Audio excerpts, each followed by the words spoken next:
Hey guys, in this video I'm going to be interviewing my friend Vern, who had to leave the Philippines after 3 years of staying here.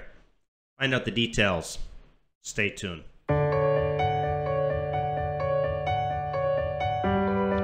All right, everybody. I got Vern here from his channel over here at Hey Vern, right? Is the name of your new channel? Hey Vern, Philippines. Vern Philippines, and I'm going to link that in the description for you guys to check out. So, uh, Vern, I know you just did a big move, and I know you already interviewed with Paul, Old Dog. So we won't go through all of that same stuff that you guys talked about. But can you briefly just tell me why you had to leave the Philippines? You've been living here going on 4 years, right? Well, a total of 4 years. I'd left one time Hmm. in September of, oh gosh, when was it? 17. Okay. So I had been in the country for over a year then, but my 3-year visa was about to expire. I had just a few days from when I left to when it was going to expire. And for me, I kind of play everything by the book. You know, I try to do as Sure. much as I can to respect the host country, to stay by their basic rules, Hmm. being a guest. So for me, it was like, okay, this is how long they will let me stay here. And now I need to respect that, go out and then come back in. But due to COVID, there is no reentry at this current time of foreigners. So I was stuck kind of in a position to leave. Now, I had sold everything that I had and moved to the Philippines. So I have a car, I have a most of all my things. Still paying on an apartment, which is about 14,000 pesos a month for Okay. nobody to be in it at this point, you know. And so this was to be my home base. I never intended to be stuck in a position where I had to leave and couldn't kind of come back in. Sure. And so yeah, so now I'm kind of outside waiting to get back in, but at the same time it was kind of a blessing because after being locked down, I really needed a vacation. Much Yeah. like anybody living anywhere after a given point, right? You need somewhere to go to rejuvenate your life. Sure.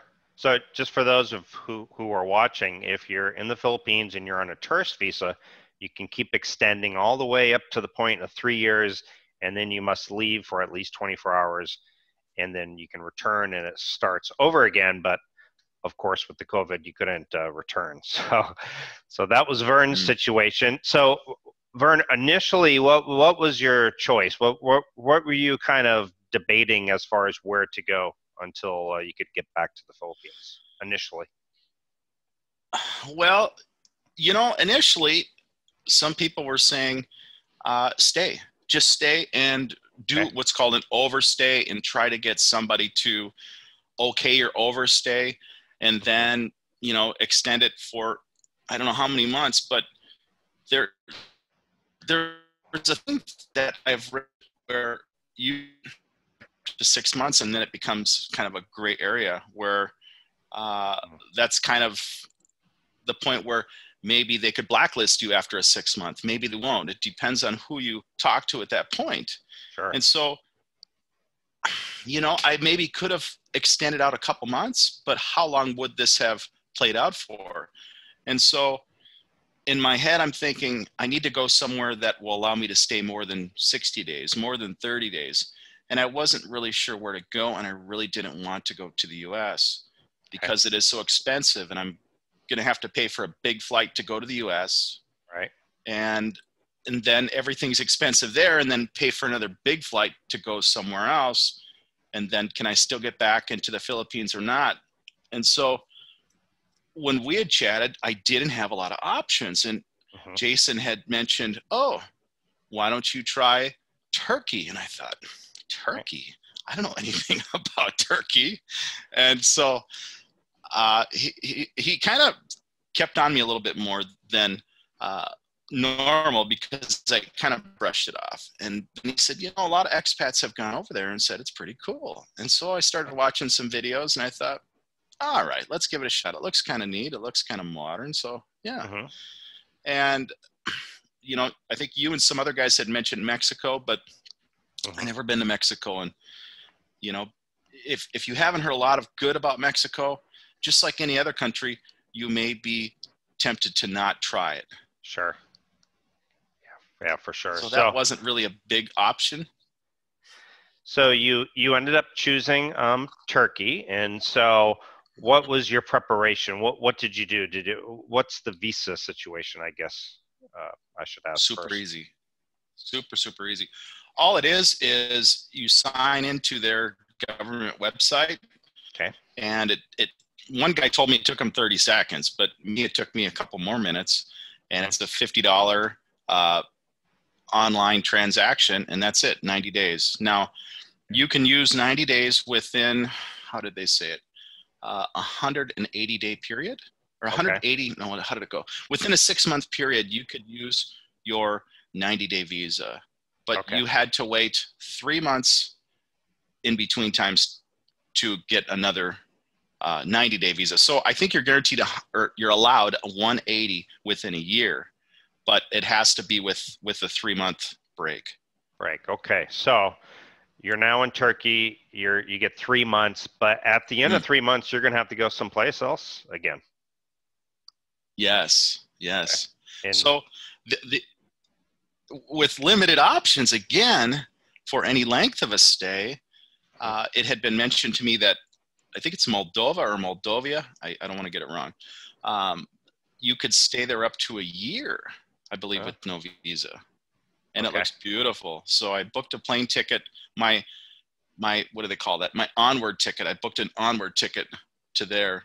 And the beauty of being in this region, there's so many options within a short distance, within $100 to a $200 flight. So it makes it kind of nice. Gotcha. So, but if in 90 days happens and Philippines opens up, you would just head back to the Philippines, or do you think you would explore a little bit? Well, I want to explore there out to that other country in Moldova at least 30 days. Okay. Because I still have a feeling that they're not going to be open, unfortunately. What is your gut instinct on that? Do you think it's going to open or not yet after the first? I was really optimistic at the beginning, but now I'm less and less. I really think the Philippines is going to be a follower. I think they're going to follow suit with what other countries like Thailand, Vietnam, Malaysia, what they do, and they're going to sit back and wait and see if they're successful. And I think they'll follow suit. So I don't think they're going to be available at the beginning of the year. But again, I hope I am wrong. But that's my best guesstimate, I guess. Okay. So yeah, I think you're right. I thought that they would be available, but it seems like they're almost trying to extend their time out to keep it closed as long as they can. And that's what I'm feeling now. Yeah, it's bizarre. So okay, so you will head over to Moldova. I think I may be pronouncing it wrong. Moldova, and there you could really wait out your rest of your time because the visa there is just so easy, huh? Right. Yeah. And the beauty of these two countries, Turkey and Moldova, is there is no quarantine. It's just if you're showing symptoms, fine. You get the little heat gun test to the head, and if you're good to go, you're good to go.